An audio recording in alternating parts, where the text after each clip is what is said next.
പുതിയൊരു വീഡിയോയിലേക്ക് എല്ലാവർക്കും സ്വാഗതം. ഇന്നത്തെ വീഡിയോയിൽ ഞാൻ പ്രത്യേകമായിട്ട് എഴുതിയിട്ടുള്ളത് ഇത് ഓഫ് ചെയ്യരുത്, ഓഫ് ചെയ്താൽ നഷ്ടം നിങ്ങൾക്കെന്ന് പ്രത്യേകമായിട്ട് നോട്ട് ചെയ്തിട്ടുണ്ട് തംബ്നെയിലിൽ. അപ്പോൾ ഈ തംബ്നെയിൽ നോട്ട് ചെയ്തതിന് പ്രത്യേകിച്ച് കാരണമുണ്ട്. കാരണം എന്താ പറഞ്ഞാൽ ഈ ഒരു ഞാൻ പറയാൻ പോകുന്ന കാര്യം, നിങ്ങളെ കാണിക്കാൻ പോകുന്ന കാര്യം, ഇത് ഓഫ് ചെയ്താൽ 100% നഷ്ടം നിങ്ങൾക്ക് തന്നെയാണ്, അതിന് ഒരു സംശയമില്ല. അപ്പോൾ എന്താണ് ഈ നഷ്ടം വരുന്ന കാര്യം, നിങ്ങൾക്ക് എന്താണ്, ഇത് എവിടെ പോയാലാണ് ഈ സെറ്റിങ്സ് കാണാൻ വേണ്ടി സാധിക്കുന്നത്, ഇത് എവിടെ പോയാണ് ഈ സെറ്റിങ്സ് ചെയ്യേണ്ടത്, ഇതൊക്കെ അറിയാൻ വേണ്ടി നമുക്ക് നേരെ വീഡിയോയിലേക്ക് പോകും. അപ്പോൾ ഈ സെറ്റിംഗ് എവിടെയാണ് ചെയ്യുന്നതെന്ന് അറിയാൻ വേണ്ടി നമ്മൾ ആദ്യം തന്നെ നമ്മുടെ ചാനലിന്റെ ഡാഷ്ബോർഡ് ഓപ്പൺ ചെയ്യുക. ഓപ്പൺ ചെയ്തതിന് ശേഷം ഈ ലെഫ്റ്റ് സൈഡിലായിട്ട് നിങ്ങളുടെ കണ്ടന്റ് എന്ന് കാണാൻ സാധിക്കും. ആ കണ്ടന്റ് എന്നുള്ളിടത്ത് ടച്ച് ചെയ്തതിന് ശേഷം ഏറ്റവും ലാസ്റ്റിലായിട്ടുള്ള വീഡിയോ, ആ വീഡിയോ നിങ്ങൾ ഓപ്പൺ ചെയ്തതിന് ശേഷം താഴോട്ട് മുകളിലോട്ട് ഇങ്ങനെ മൂവ് ചെയ്യിക്കുന്നുണ്ടെങ്കിൽ ഈ താഴെയായിട്ട് നിങ്ങൾക്ക് ഷോ മോർ എന്ന് കാണാനായിട്ട് സാധിക്കും. ഷോ മോർന്ന്. അപ്പോൾ ഈ ഷോ മോർ എന്നുള്ളിടത്ത് നമുക്കൊന്ന് ടച്ച് ചെയ്ത് കഴിഞ്ഞാൽ വീണ്ടും നമുക്ക് താഴോട്ട് പോകാനായിട്ട് സാധിക്കും. അതായത് മുകളിലോട്ട് മൂവ് ചെയ്ത് താഴോട്ട് വീണ്ടും പോകാനായിട്ട് സാധിക്കും. അപ്പോൾ അതിങ്ങനെ നിങ്ങൾ വീണ്ടും താഴോട്ട് പോവുക. താഴോട്ട് പോയി കഴിയുന്നുണ്ടെങ്കിൽ ഇവിടെയായിട്ട് രണ്ട് കോളത്തിലും ചെറിയ ചെറിയ ടിക്ക് ഇങ്ങനെ ഇട്ടതായിട്ട് കാണാൻ സാധിക്കും. രണ്ട് കോളം അടുപ്പിച്ചടുപ്പിച്ച് രണ്ട് കോളമാണ്. ഈ രണ്ട് കോളത്തിലെ ഈ രണ്ട് ടിക്കിൽ ഒരു ടിക്കാണ് നമുക്ക് ഒഴിവാക്കേണ്ടത്. അത് ഒഴിവാക്കേണ്ടത് ഒരെണ്ണം ഒഴിവാക്കാൻ പാടില്ല. അപ്പോൾ അതിനെക്കുറിച്ചാണ് പറയാൻ വേണ്ടി പോകുന്നത്. അപ്പൊ ഈ ആദ്യത്തെ ടിക്ക് ഇതേമാതിരി നമ്മൾ ഒഴിവാക്കി നിൽക്കുക, ഇത് ഒഴിവാക്കി. അപ്പൊ അതിന് പകരമായിട്ട് രണ്ടാമത്തെ ടിക്ക് നമുക്ക് ഒഴിവാക്കിയാൽ അത് നമുക്ക് നഷ്ടമായി തീരുമെന്നാണ് ഞാൻ പറഞ്ഞ ഉദ്ദേശം. അതായത് ഈ രണ്ടാമത്തെ ടിക്ക് എന്ന് പറയുന്നത് ഇത് സബ്സ്ക്രിപ്ഷൻ ഫീഡിലേക്ക് പ്രസിദ്ധീകരിക്കുകയും സബ്സ്ക്രൈബർമാരെ അറിയിക്കുകയും ചെയ്യുക എന്നുള്ളതാണ് ഇതിന്റെ മെയിൻ ആയിട്ടുള്ള മീനിങ്. അതായത് ഈ ടിക്ക് ഇതേമാതിരി നമ്മൾ ഒഴിവാക്കി കഴിഞ്ഞു കഴിഞ്ഞാൽ നമ്മുടെ സബ്സ്ക്രൈബർമാർക്ക് നമ്മൾ വീഡിയോ ചെയ്തതിൻ്റെ ഒരു നോട്ടിഫിക്കേഷൻ പോകത്തില്ല. ഇങ്ങനെ നോട്ടിഫിക്കേഷൻ പോകാതിരുന്നു കഴിഞ്ഞു കഴിഞ്ഞാൽ അവർ വീഡിയോ കാണത്തില്ല. വീഡിയോ കാണാതിരുന്നു കഴിഞ്ഞു കഴിഞ്ഞാൽ നമുക്കാണ് നഷ്ടം, അല്ലേ? അപ്പോൾ വീഡിയോ കാണാതിരുന്നു കഴിഞ്ഞു കഴിഞ്ഞാൽ നഷ്ടം ആർക്കാണ്? അപ്പോൾ ആ ടിക്ക് ഒഴിവാക്കി കഴിഞ്ഞു കഴിഞ്ഞാൽ നഷ്ടം ആർക്കാണ്? അതിനാണ് ഞാൻ പറഞ്ഞത് ഇത് ഓഫ് ചെയ്യാൻ പാടില്ല. അപ്പോൾ അത് ഓഫ് ചെയ്ത് കഴിഞ്ഞാൽ 100% അത് തെറ്റിയിട്ട് അലോ എംബെഡിങ് എന്നുള്ളതിന് പകരമായിട്ട് നമ്മൾ ആ ടിക്ക് നമ്മൾ ഒഴിവാക്കി കഴിഞ്ഞു കഴിഞ്ഞാൽ അത് നമുക്ക് ഒരുപാട് നഷ്ടം ഉണ്ടാക്കും. കാരണം എന്താണെന്ന് വെച്ചാൽ ഒരാൾക്ക് പോലും നോട്ടിഫിക്കേഷൻ പോകാതിരുന്നു കഴിഞ്ഞാൽ ആരും നിങ്ങളുടെ വീഡിയോ കാണത്തില്ല. വീഡിയോ കാണാതിരുന്നു കഴിഞ്ഞു കഴിഞ്ഞാൽ നഷ്ടം ആർക്കാണ്? ആ നഷ്ടം നമുക്ക് തന്നെയാണ്, അല്ലേ? അപ്പൊ അതുകൊണ്ട് അത് ഒരിക്കലും ഒഴിവാക്കാൻ പാടില്ല. അതപ്പം ഇതേമാതിരി ഈ ടിക്ക്, രണ്ടാമത്തെ ടിക്ക് ഒഴിവാക്കാൻ പാടില്ല. ആ രണ്ടാമത്തെ ടിക്ക് ഇതേമാതിരി തന്നെ അവിടെ കാണണം. അപ്പൊ ആദ്യത്തെ ടിക്ക് നിങ്ങൾ ഇതുപോലെ ഒഴിവാക്കുക. ഓക്കെ, ഒഴിവാക്കിയിട്ട് നിങ്ങൾക്ക് ഇത് സേവ് ചെയ്യാവുന്നതാണ്. ഇതിപ്പം ഈ അലോ എംബെഡിങ് എന്നുള്ളതിനെ പറ്റിയുള്ള വീഡിയോ നേരത്തെ ഞാൻ ചെയ്തിട്ടുള്ളതാണ്. അതിന്റെ ആവശ്യം, അത് ഒഴിവാക്കേണ്ട, ആ ടിക്ക് ഒഴിവാക്കേണ്ട ആവശ്യം ഞാൻ ഇതിന് മുമ്പത്തെ വീഡിയോയിൽ പറഞ്ഞിട്ടുള്ളതാണ്. അപ്പൊ ആ വീഡിയോ കണ്ടു കഴിഞ്ഞാൽ അതിനെക്കുറിച്ച് നിങ്ങൾക്ക് മനസ്സിലാവും.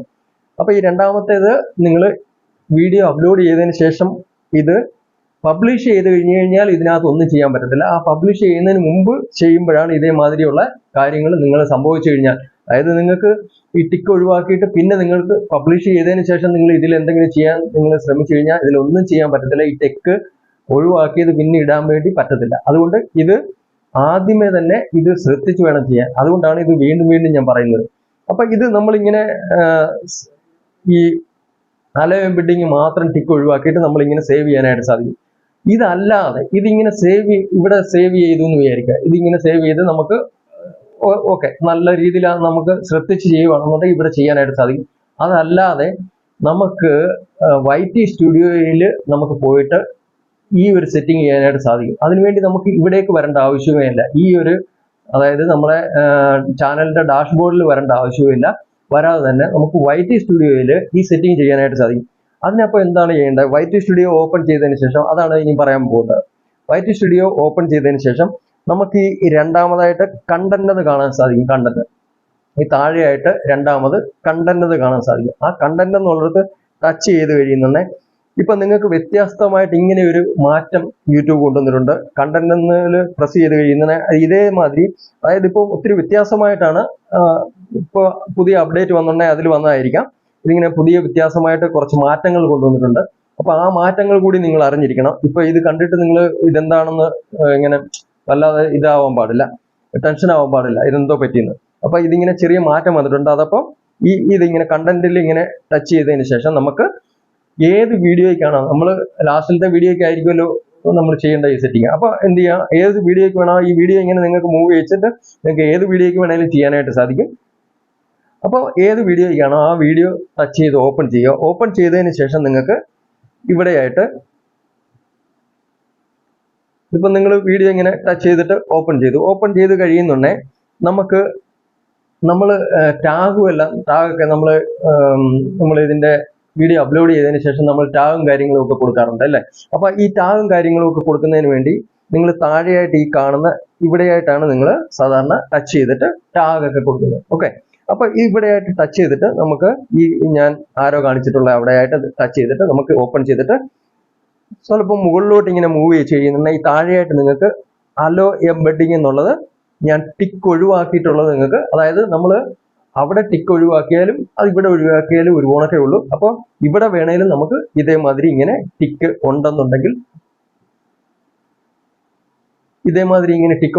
ഇങ്ങനെ നമുക്ക് ടിക്ക് ഒഴിവാക്കാനായിട്ട് സാധിക്കും. ഇപ്പൊ ഇവിടെ ടിക്ക് അത് ഒഴിവാക്കിയില്ല. ഇതേമാതിരി നമുക്ക് ഇവിടെ സെറ്റിംഗ് ഇവിടെ നമ്മൾ വൈറ്റ് സ്റ്റുഡിയോയിൽ ഇങ്ങനെ ഓപ്പൺ ചെയ്തിട്ട് ഇതേമാതിരി നമുക്ക് ഒഴിവാക്കാനായിട്ട് സാധിക്കും. അപ്പൊ നമുക്ക് അവിടെ പോകേണ്ട ആവശ്യമില്ല. നമ്മുടെ ചാനലിന്റെ ഡാഷ്ബോർഡിൽ പോകാതെ നമുക്ക് ഈ അലോ എംബെഡിങ്ങിന്റെ സെറ്റിങ്ങിന് വേണ്ടി ഇത് ചെയ്യാൻ വേണ്ടി നമുക്ക് ഇവിടെ വന്നാൽ മതി. നമുക്ക് അവിടെ പോകാതെ തന്നെ ഇവിടെ ചെയ്യാൻ സാധിക്കും. അപ്പൊ അവിടെ പോയിട്ട് നമുക്ക് കൺഫ്യൂഷൻ വരണ്ട. ആ രണ്ട് ടിക്കിൽ ഏതെങ്കിലും നമ്മൾ മാറി മറ്റേത് ടിക്ക് ഒഴിവാക്കിയെന്നുണ്ടെങ്കിൽ അത് നമുക്ക് ഭയങ്കര നഷ്ടമാക്കി തരും. അതുകൊണ്ട് നമുക്ക് ഇവിടെ വന്നിട്ട് ചെയ്യാനായിട്ട് സാധിക്കും. ഇവിടെ വേണ്ട, നിങ്ങൾക്ക് മുകളിലായിട്ട് നോക്കിക്കഴിഞ്ഞാൽ ടാഗ് കാണാൻ സാധിക്കും. ടാഗ് എന്നുള്ള ആഡ് ടാഗ് എന്നുള്ള അവിടെയാണ് നമ്മൾ വന്ന് ടാഗ് ഒക്കെ സെറ്റ് ചെയ്യുന്നത്, ടാഗ് കൊടുക്കുന്നതൊക്കെ. അപ്പൊ ആ ടാഗ് കൊടുക്കുന്നതിന്റെ താഴെയായിട്ട് തന്നെയാണ് നമുക്കിത് അലോ എംബെഡിങ് എന്നുള്ളത്. അപ്പൊ അത് നമുക്ക് ഇവിടെ ഈസി ആയിട്ട് ടാഗ് എന്തായാലും കൊടുക്കാനായിട്ട് നമുക്ക് ഇവിടെ വന്നേ പറ്റത്തുള്ളൂ. അപ്പൊ നമ്മൾ ടാഗ് കൊടുക്കുന്ന സമയത്ത് തന്നെ നമുക്ക് ഇതും ഈ സെറ്റിംഗ് ചെയ്യാനായിട്ട് സാധിക്കും. ഇത് അലോ എംബെഡിങ് എന്നുള്ളത് അതങ്ങ് ഒഴിവാക്കാനായിട്ട് സാധിക്കും. അപ്പൊ അതിനുവേണ്ടി ഞാൻ പറഞ്ഞതിന്റെ ഉദ്ദേശം, അതിനുവേണ്ടി നമുക്ക് അവിടെ നമ്മുടെ ചാനലിന്റെ ഡാഷ്ബോർഡിൽ പോകേണ്ട ആവശ്യമില്ല. ചാനലിന്റെ ഡാഷ്ബോർഡിൽ പോകാതെ തന്നെ നമുക്ക് ഇവിടെ തന്നെ ഈ സെറ്റിംഗ് ചെയ്യാനായിട്ട് സാധിക്കും. അപ്പൊ നമുക്ക് ഇതാണ് ഈസി. അപ്പൊ അവിടേക്ക് പോകേണ്ട ആവശ്യമില്ല. അവിടെ പോയാലും നമുക്കത് അബദ്ധത്തിൽ ചെറിയ കോളമാണ്, ചെറിയ കോളത്തിലെ ടിക്കാണ്. അപ്പൊ ആ ടിക്ക് അബദ്ധത്തിൽ നമുക്ക് അതിൽ ആ ടിക്ക് ഒഴിവാക്കി കഴിഞ്ഞാൽ അത് ഒഴിവാക്കിയതിനു ശേഷം നിങ്ങൾ അത് സേവ് ചെയ്തല്ല വീഡിയോ പബ്ലിഷ് ചെയ്ത് കഴിഞ്ഞാൽ പിന്നെ അത് ഭയങ്കര ബുദ്ധിമുട്ടാണ്. അത് വീഡിയോ ആരും കാണാതിരുന്നു കഴിഞ്ഞാൽ ഭയങ്കര നഷ്ടമായി പോകും നമുക്ക്. അപ്പൊ അതുകൊണ്ട് ഇത് പ്രത്യേകം ശ്രദ്ധിക്കേണ്ട ഒരു കാര്യമാണ്. അതുകൊണ്ടാണ് ഈ പ്രത്യേകമായിട്ട് ഈ ഒരു വീഡിയോ ചെയ്തത്. അതുകൊണ്ട് തന്നെ നിങ്ങൾ കണ്ടല്ലേ, ഇവിടുത്തെ വൈറ്റ് സ്റ്റുഡിയോയിലെ പുതിയൊരു അപ്ഡേറ്റിന്റെ ആയിരിക്കും അവിടെ ഒരു മാറ്റം വന്നിട്ടുണ്ട്. കണ്ടന്റ് എന്നുള്ളത് നമ്മൾ ടച്ച് ചെയ്ത് കഴിയുന്നത് അവിടെ പൊതുവേ ഒരു മാറ്റം വന്നിട്ടുണ്ട്. അതെല്ലാം നിങ്ങൾക്ക് അതിനെക്കുറിച്ചും നിങ്ങൾക്ക് പ്രത്യേകമായിട്ട് മനസ്സിലാക്കാനായിട്ട് സാധിക്കും. ഇതൊരു പുതിയ അപ്ഡേറ്റ് ആണ്. അപ്പോൾ ഈ വീഡിയോ എല്ലാവർക്കും ഇഷ്ടപ്പെട്ട് കാണുമെന്ന് വിചാരിക്കുന്നു. വീഡിയോ ഇഷ്ടപ്പെട്ടുവെങ്കിൽ വീഡിയോ നിങ്ങളുടെ ഫ്രണ്ട്സിനൊക്കെ ഷെയർ ചെയ്ത് കൊടുക്കാനായിട്ട് മറക്കരുത്. അതുപോലെ തന്നെ നിങ്ങൾ എൻ്റെ വീഡിയോ ആദ്യമായിട്ടാണ് കാണുന്നത്, ചാനൽ ഒന്ന് സബ്സ്ക്രൈബ് ചെയ്ത് സപ്പോർട്ട് ചെയ്യാനും മറക്കരുത്. അപ്പോൾ നമുക്ക് അടുത്തൊരു വീഡിയോയിൽ കാണാം. അതുവരേക്കും വിടാം. നന്ദി, നമസ്കാരം.